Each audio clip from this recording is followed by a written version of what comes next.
Paz do Senhor, igreja, tudo bem com vocês? Eu me chamo Jaqueline e vocês estão no canal Adanuta. E já de primeira mão eu vou te pedir uma coisa, ativa o sininho de notificação, se inscreve no canal se vocês não são inscritos, para o YouTube entender que vocês são relevantes por aqui e entregar os meus vídeos para vocês. É sobre isso, tá? Não esqueçam de comentar, nem que seja um emoji, o seu comentário, sendo respeitoso, é muito importante por aqui. Bom, eu estou atrasada, mas não sou desnecessária aqui nesse lugar. Então, vamos falar sobre o carnaval e posicionamentos cristãos em relação a esta festa, ok? Mas antes, roda a vinheta.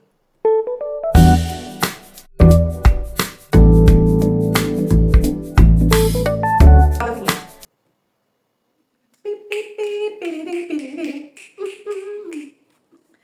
Ai, hein? Vamos comentar sobre esse assunto super polêmico? Isso mesmo, vamos comentar sobre esse assunto que é polêmico, tá? Que beira também a uma intolerância religiosa, podemos dizer assim. O que eu quero dizer pra vocês, já antes de decorrer toda a minha opinião sobre o assunto, é que eu respeito todas as religiões, todas as crenças, ok? Mas eu sou de uma religião protestante. Então entendam isso acima de tudo. Todos nós, como estamos num país laico, temos o direito de falar no que acreditamos, mas de forma respeitosa às outras religiões, aos outros segmentos, ok? Mas o que eu estou fazendo é uma defesa da minha fé e um posicionamento que nós, enquanto crentes, enquanto pastores, enquanto protestantes, devemos tomar mediante a esta festa, ok? Ok, agora vamos decorrer o texto, tá? Tá lá em Romanos 12, verso 2. Eu vou ler aqui pra vocês. Eu vou ler um também. Eu vou ler um. Portanto, irmãos, pela misericórdia de Deus, peçam que ofereçam o seu corpo como sacrifício vivo, santo e agradável a Deus, tá? Deus com letra maiúscula na Bíblia, ok? Este é o culto racional de vocês, ou seja, um culto inteligente da gente. O nosso corpo em sacrifício santo para Deus, um culto inteligente, glorificando o nome de Deus, ok, meus amados? Vamos lá. E não vivam conforme os padrões desse mundo, mas deixe que Deus transforme pela renovação da mente para que possam experimentar a boa, agradável e perfeita vontade de Deus. Escolhi uma Bíblia NVI pra gente ler hoje. Queria dizer pra vocês que esse texto fala muito do que nós estamos vivendo, tá? Fala sobre o sacrifício vivo e santo, então fala sobre renúncia, né? Sobre a renúncia das nossas vontades, da nossa carne, da nossa concupiscência. Todos nós temos vontades da carne, não adianta dizer que não, tá? Vamos ser bem sinceros, nós lutamos, cada um com as suas mazelas, contra elas. Então, quando Paulo fala que o nosso corpo é sacrifício vivo, é sobre isso que ele quer dizer. E vou te falar, nada dessas dores é comparado às dores que Jesus sentiu por nós. Então, vamos entender, vamos ser claros que o que a gente faz é absolutamente nada porque Cristo viveu e se entregou por nós. Então tá, Paulo nos aconselha a darmos o nosso corpo como sacrifício vivo e santo a Deus, não nos conformando com este mundo. Quando ele fala mundo, ele fala sobre as vontades terrenas, tá? Não nos conformando com este mundo, mas renovando a nossa mente. Então, por exemplo, se antes eu ia para tais lugares, tá? Beber, fumar, ou fazer qualquer tipo de coisa ilícita, ou até mesmo que a sociedade concorda, mas que Deus não. Bom, enfim, se nós antes fazemos isso, hoje a nossa mente precisa estar renovada, vivendo um outro caminho, um caminho santo. Por quê? Só assim a gente vai conseguir viver a boa, perfeita e agradável vontade de Deus para nossa vida. Então, muitas vezes nós não estamos vivendo a vontade de Deus para nossa vida, porque nós estamos conformados com aquilo que a gente vivia antes. Tá? Seja lícito ou ilícito para as autoridades, seja permitido ou não. Às vezes o que as autoridades permitem não é o que convém para a gente quanto cristão. E é sobre isso que o Senhor quer falar. É sobre isso que Paulo expõe nas Escrituras. Agora, quanto ao carnaval, nós precisamos dizer uma coisa muito importante. Eu vou deixar um vídeo aqui para vocês entenderem o que é o carnaval. Eu ouvi uma mãe de santo dizer assim, e muito sábia ela, não ouvi todo, tá? Quem ouviu e quiser comentar aqui embaixo, pode comentar. Mas eu ouvi uma mãe de santo dizer o seguinte, que o carnaval tem a mesma importância que o Natal para os cristãos. Então, ela falou o seguinte, que o carnaval para os babalorixás, para os pais e mães de santo, para os ogãs, para a religião de matriz africana, ele é tão qual o Natal é para nós.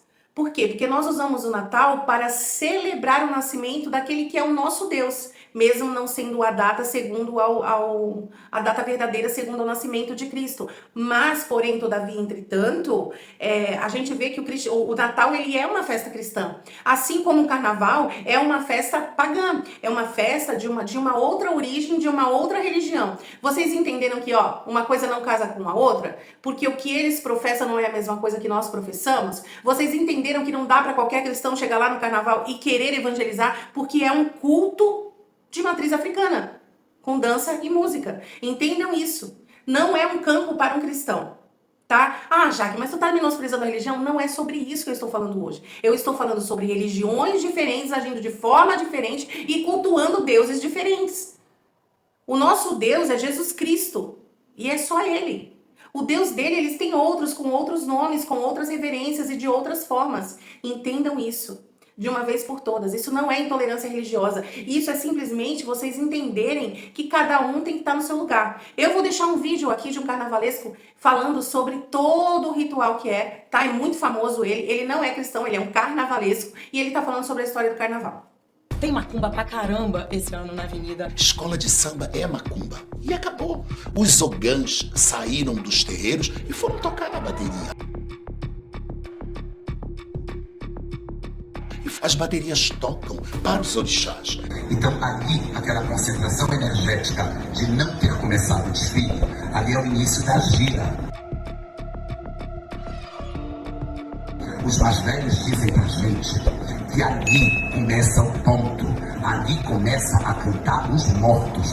Aqueles atores daqueles sambas da história, eles vão voltar e vão se manifestar ali naquele começo. Quando a porta-bandeira gira a sua bandeira ali, o vento vai buscar o ancestral falecido. Então aquela parte de esquenta, aquilo é uma invocação. Então 2025 é histórico, é importante porque vai tentar dar conta do mistério dos tempos da roda de Aruanda, que é a roda do próprio Quilombo. Vocês entenderam? Não adianta nós, enquanto pastores, irmos lá no trio elétrico e orarmos e abençoarmos o carnaval. O Deus que a gente está pedindo para abençoar o carnaval não é o Deus que está conivente a esta festa. Entendeu? Então é isso. Não adianta eu fazer um trio elétrico no meio de tantas coisas. Eu não quero nem citar, gente. Eu não quero nem citar todas as coisas que acontecem lá. Mas não adianta a gente fazer um trio elétrico cristão no meio de outros trio elétricos, entendeu? No meio de outros trio elétricos, onde as pessoas estão fazendo coisas que não são agradáveis ao que nós acreditamos e o que nós temos como regra de vida. Nós precisamos entender esse tipo de coisa, nós precisamos entender que o carnaval é um culto. Aí eu vi um comentário assim, nossa, de 20 escolas, 19 colocaram aí os seus deuses. Gente, para com isso. Entendam que essa festa não é uma festa cristã, é uma festa deles, é para eles.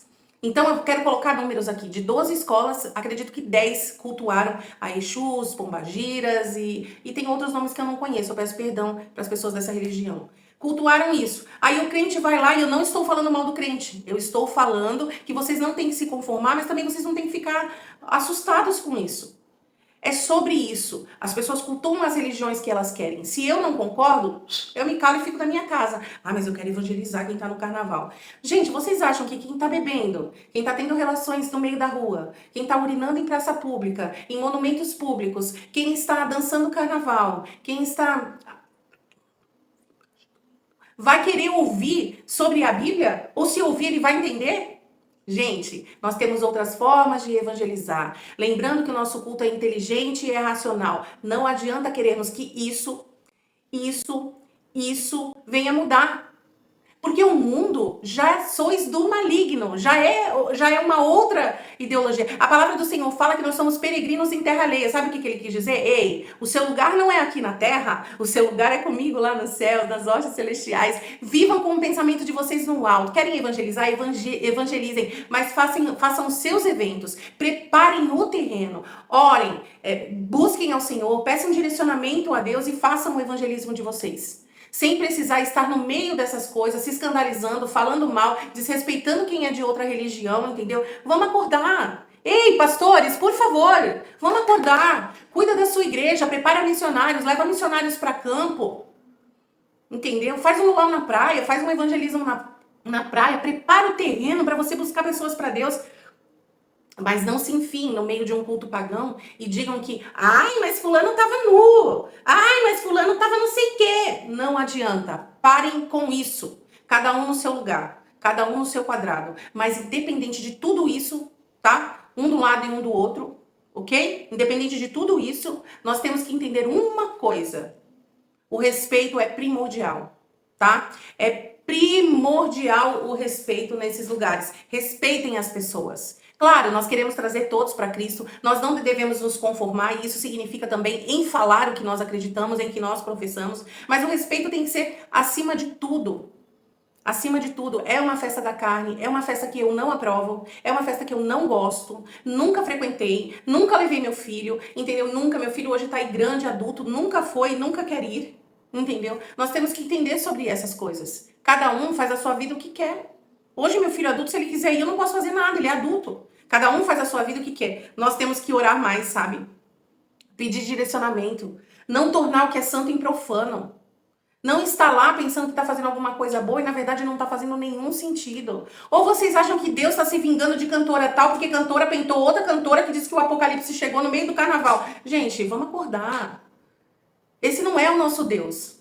Esse não é o nosso Deus. Esse Deus, ele não é esse Deus. Ai, mas o Senhor, ele tá se vingando das pessoas. Gente, ou vocês acham que ele não sabia o que estava acontecendo agora? Desde a criação do mundo ele sabia o que ia acontecer. O homem, ele se corrompe. Ele se corrompe. Se ele não estiver debaixo de oração, ele se corrompe. Já que por que você está falando isso? Porque é importante que vocês saibam que nós não devemos nos conformar, mas também nós temos a hora certa e o lugar certo, porque a palavra do Senhor fala que o coração do sábio discerne o tempo e o modo para todas as coisas. Tenham a sabedoria de Deus implantada dentro de vocês para quando vocês abrirem a boca, as pessoas possam te ouvir, te escutar, entender que você está ali como porta-voz de um Deus vivo, de um Deus que é amor, que não aceita tudo, mas que é amor. Nós somos livres em Cristo Jesus. Nós somos curados em Cristo Jesus. Estamos aqui para curar pessoas. Mas qual é a forma de fazer isso? Qual é a melhor forma de fazer isso? Vejo cristãos se degladiando na internet. Vejo macumbeiros degladiando na internet. Gente, vamos parar com isso. Para. A gente não concorda um com a religião do outro. Ponto. Dá para viver bem enquanto isso? Enquanto Jesus não volta? É um culto pagão. É um culto pagão. Com música, com nudez, com todas as outras coisas. É um culto deles. Posso te falar uma coisa? Não somos nós que vamos salvar este mundo. Nós temos que fazer o ID, mas convencer, quem convence é o Espírito Santo. Então não adianta a Jaque ficar o tempo todo enfiando pela goela de uma pessoa que Cristo salva, que Cristo liberta, que não sei o quê, no meio de barulhos, no meio de informações que não condizem com aquilo que eu creio. Eu vou te falar, se você é cristão, quer evangelizar no carnaval, quer evangelizar numa rave, você é uma exceção, você não é uma regra. Ok? Você é uma exceção. Ah, mas teve uma pessoa que eu orei e ela se converteu no carnaval porque eu fui buscar ela lá. Exceção, não é regra. A maioria das pessoas estão lá. Entenderam? É sobre isso. Já que tu tá revoltada, não tô. Eu só tô falando pra vocês o seguinte: não tornem profano o que é santo. Façam diferente. Trabalhem, mantenha a sua porta aberta da sua igreja. Converse com os seus. Prepare a sua igreja para receber essas almas que vão precisar, porque depois do carnaval, meu bem, a vida volta ao normal. As pessoas precisam de ajuda. Seja esse braço que acolhe, não esse braço que espere. E quando eu falo sobre isso, é estar no lugar certo, na hora certa, experimentando a boa, perfeita vontade de Deus, fazendo o nosso culto inteligente e renovando a nossa mente em relação a todas as coisas. Eu queria agradecer quem ficou até aqui. Eu sei que hoje eu fui um pouquinho mais dura, mas eu precisava conversar sobre isso, precisava ser um pouco mais firme, precisava fazer com que muitas pessoas entendam a minha opinião sobre o assunto. Vai mudar alguma coisa na vida de vocês? Se mudar, amém. Se não mudar, a vida é sua. Faz o que você quiser. Ok? Comentem aqui embaixo o que vocês acham dos pastores que foram abençoar o carnaval. O que vocês acham de todas essas coisas. Eu vou deixar aqui alguns vídeos. Esses vídeos não são meus, tá? São todos tirados da outra plataforma, da outra rede social. E eu queria dizer para vocês que sejam sábios. Sejam sábios. Peçam sabedoria a Deus porque Ele dá voluntariamente para vocês. Deus abençoe. Beijo.